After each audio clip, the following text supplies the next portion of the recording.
Okay. Thank you very much. Thank you for the awesome intro, Mark. And it's a pleasure to be here in Barcelona with you guys. It's my third time in the city. And I'm here to talk about what is special about you guys. And before anything, I cannot deal with this on stage. OK, I'm short. So let's talk a little bit about Barcelona from a data point of view. But before I do, I'd love to tell you a little bit more about Startup Genome, and I think Mark spoke enough about myself. So this is a quick overview of what I'm going to guide you through today. I'm going to give you a quick introduction on who's Startup Genome and what we do. Then I'm going to tell you all about our mission and methodology of research on how do we investigate startup ecosystems. And finally, we'll talk a little bit about Barcelona on what I think it matters. I would like to clarify I'm a Community Development Director for Startup Genome. And I'm speaking from a community perspective here. I'm bringing you data which I find relevant to founders in this crowd. So I hope you guys can benefit some of this and bring some actionables home. So in Startup Genome, we believe in something that it's a no-brainer, and I believe we all believe in this, which is startups drive economic growth. They generate jobs. And currently, from 2015 to 2017, if I'm not mistaken, the global startup economy generated $2.3 trillion, making it impossible to deny its relevance, making it impossible to say it is a bubble. But 85% of exits are concentrated in the top 10 cities, which means that success is concentrated. And it also demonstrates that startup ecosystems matter. Startup Genome started to investigate the key factors of success, which indicate why some startup ecosystems perform better than others. How do we do this? We do a research. Most recently this year, for instance, we have data from over 1 million companies across 150 cities, over 10,000 founders surveyed per year.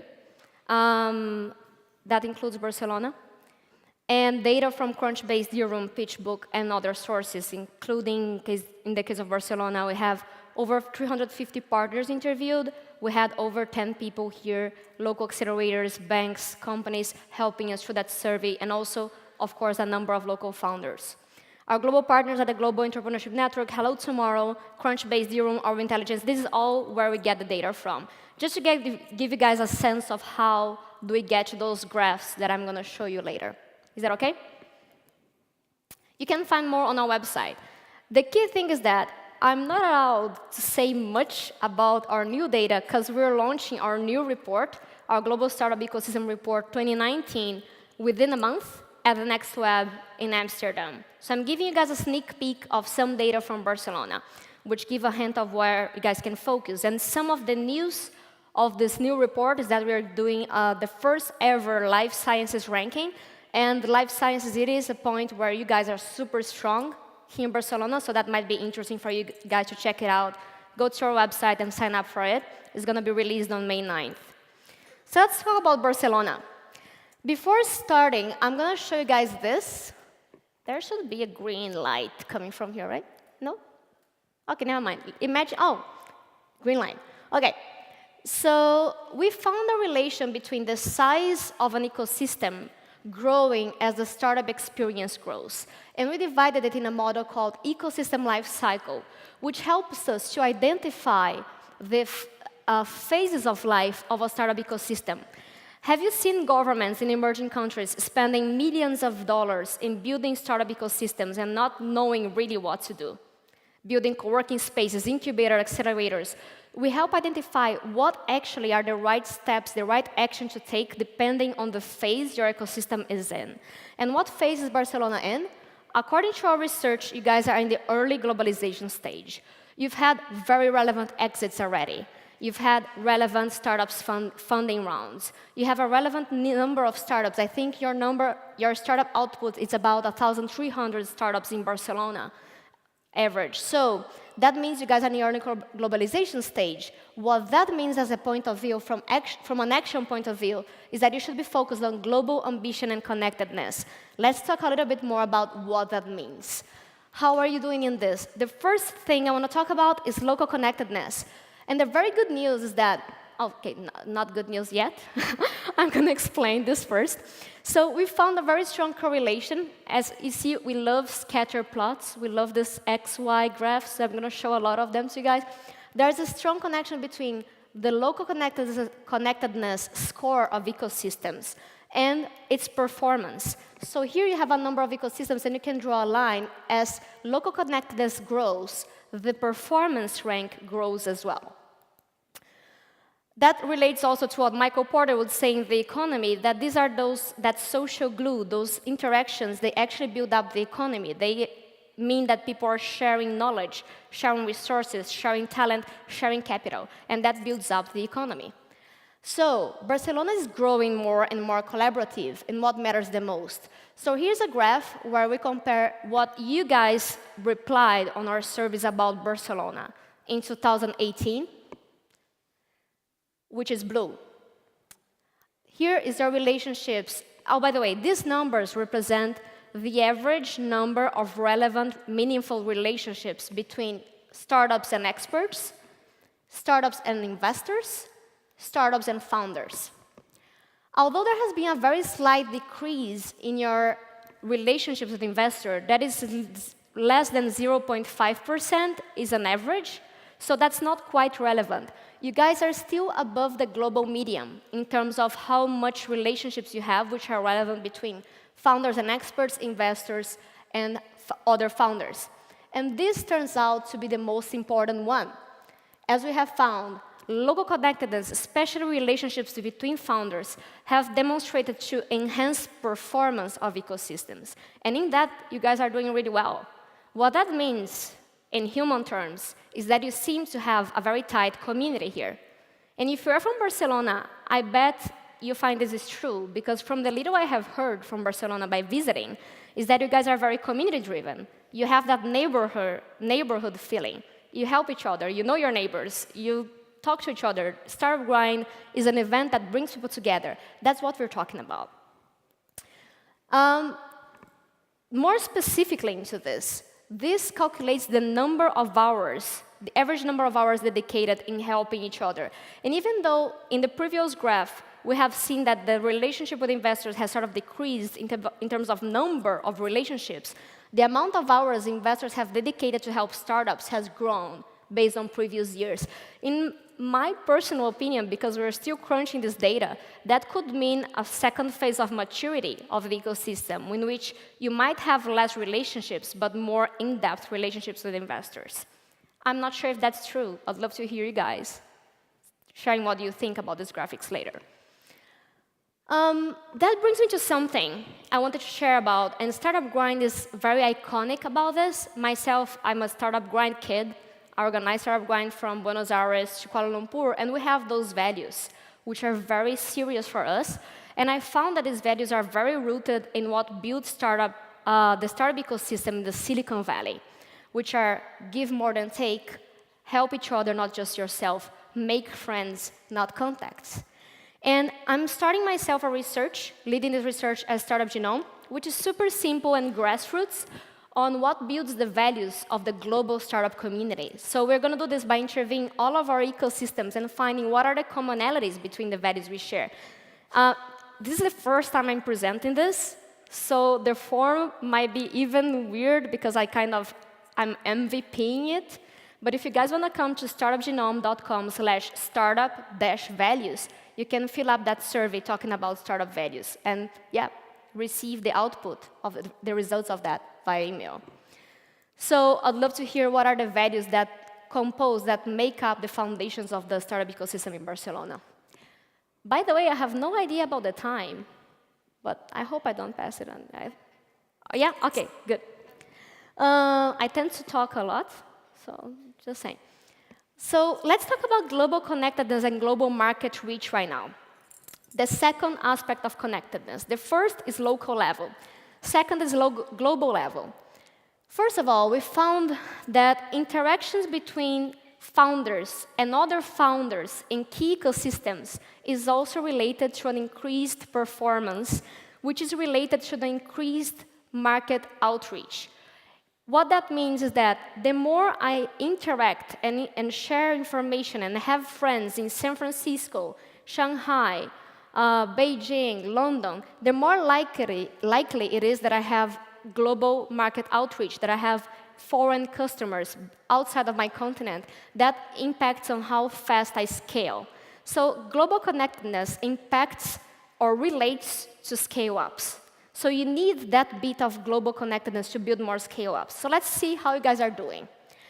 There was a slight decrease based on 2018. This is the number of relevant relationships founders have at local level with founders in those key ecosystems around the world. Those key ecosystems being Silicon Valley, New York City, London, Berlin, Tel Aviv, Singapore, and Shanghai.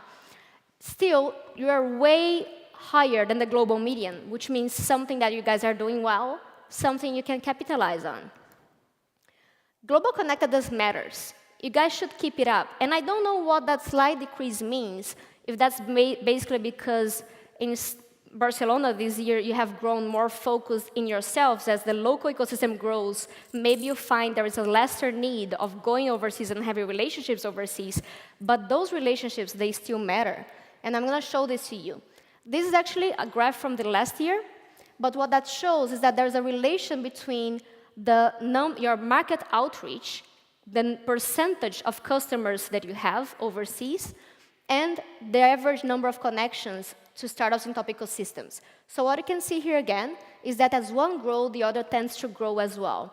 And when you grow your global market reach, it's more likely that you're building global solutions. It's more likely that you're building an unicorn than if you're focusing on your internal domestic market.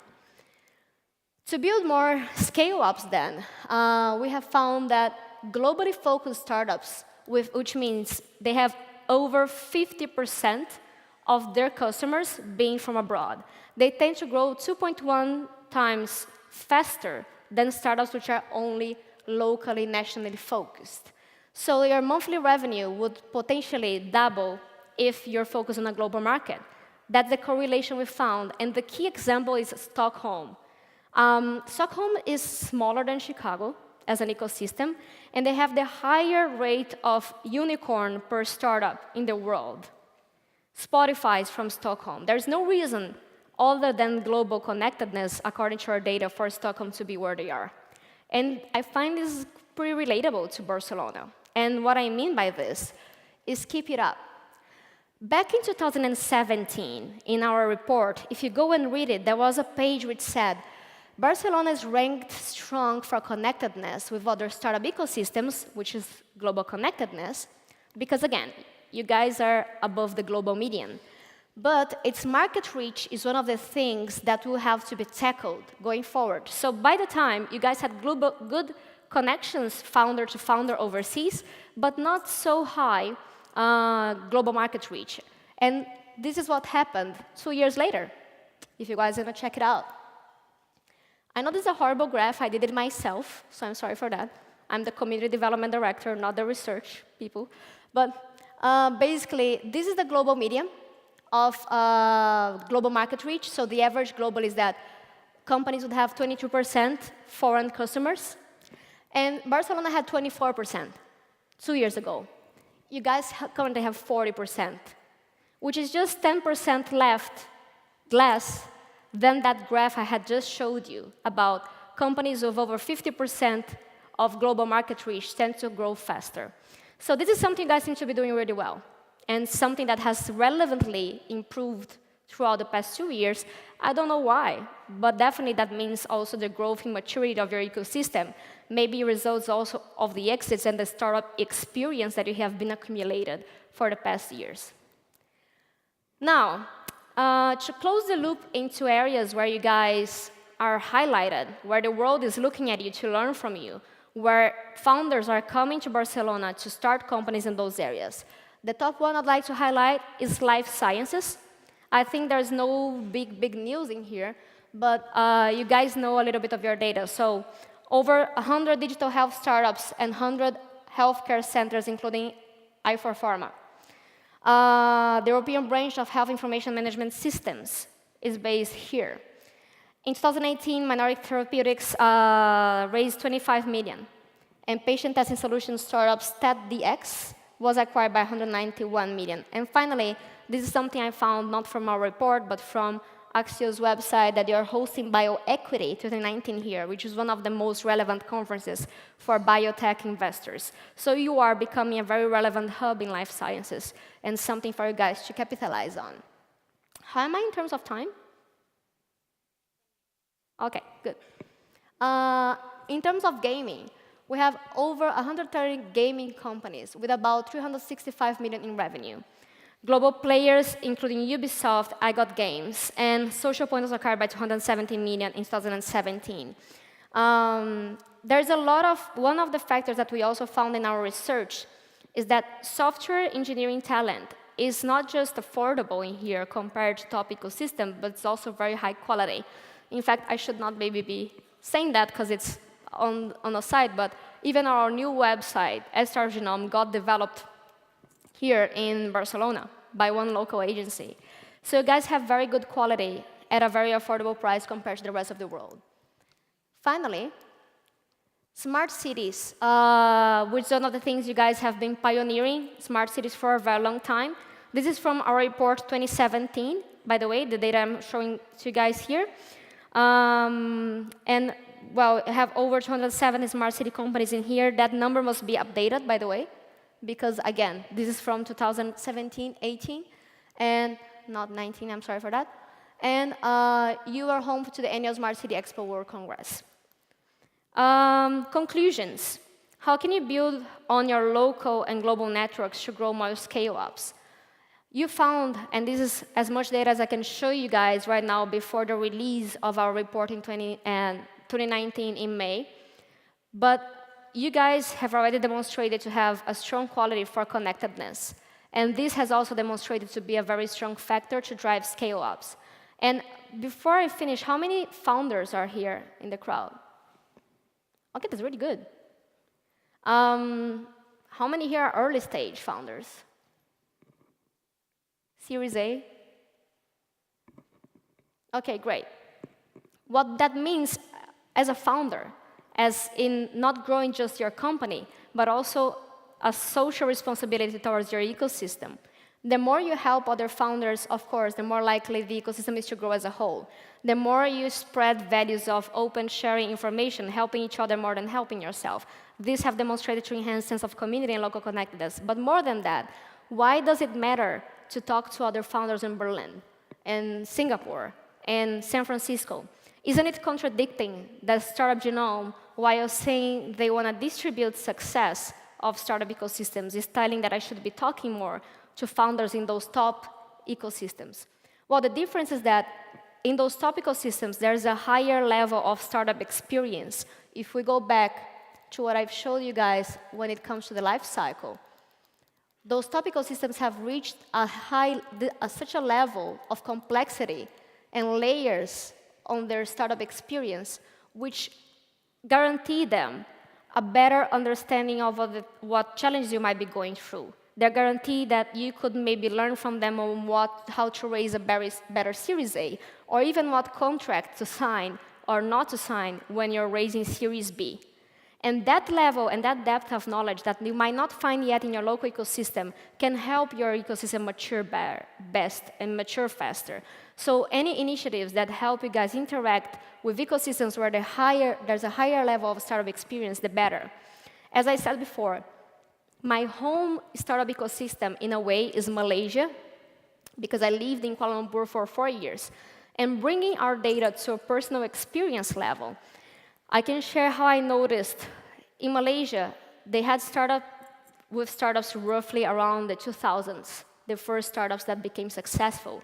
One startup called Job Street started in the 2000s that got acquired in 2014, 14 years later.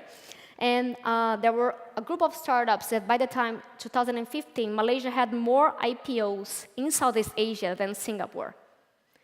Even though Malaysia is not the top ecosystem in Southeast Asia in terms of the number of funding they are receiving, they would have majority of the companies to become IPOs or exits or even unicorns. You see Grab, that company who bought Uber operations in Southeast Asia, they are from Malaysia. And there's no reason why Malaysia should be like that. And I can only relate this to the level of startup experience they have accumulated from the 2000s. Because having many startups throughout time means that these people have been hiring others. For example, in 2010, one startup in Malaysia who needed Ruby on Rails developers, which did not exist in Malaysia, started developing Ruby on Rails in there. And today, you find one of the strongest Ruby on Rails communities in Southeast Asia in that country. In a nutshell, the best way to develop talent, funding, developing investors, developing founders, is by growing startups. The larger the ecosystem in terms of size, the number of startups, and time, the more likely it is to teach its own ecosystem and to grow as an ecosystem as a whole. So the biggest advice is that you, founders, work on enhancing your experience on a fast-forward mode, which is, if you cannot find the level of experience from integration stage in Barcelona, learn from others, and build a global network, which has proven to enhance your global market reach and also enhance the overall value of your ecosystem as a whole. With that, I think I may have some extra time. And I have 3 minutes. I can tell you another life story, but I won't, because you guys might want to go to the washroom. And so my name is Laís, once again. I have shared my email here with you guys, because I hope you guys won't spam me. GDPR is a big thing these days, I heard. So my Instagram, I'm not really big on Twitter, but if you guys want to stay in touch, I'll be very glad to hear your opinion on Barcelona. And last call to action to participate in the survey that I'm starting for startup values. I'd love to hear your opinion on what are the foundations of Barcelona as an ecosystem at startupgrind.com/startup-values. By the way, this beautiful website has been developed here in Barcelona. A shout out to Mars-based. I'm not sure I should say that on stage, commercial time. But this link here. And last but not least, we are with this new website. You can check out Barcelona page. We're still updating the data based on our GSCR, Global Startup Ecosystem Report 2019. Well, we are looking for ambassadors in every city. And we have here Alex from Startup Grind, who's our first ambassador in Barcelona. But the role of ambassadors is going to be to bring the groundwork, the grassroots aspect of the data, the human side of the data to our website. So at once, if Startup Genome brings hard data in, we want people to bring in the human side of it. If Startup Genome says why you should go to Barcelona because they are top at A, B, and C, ambassadors should say how to get there, who to speak with, where to go. So we're looking for ambassadors to help us create content which bring the world closer here. And I'd love to receive your applications. And yeah, drop me a message if you are interested in any of this. Sign up for the GSCR 2019. And thank you very much for being here. Yes.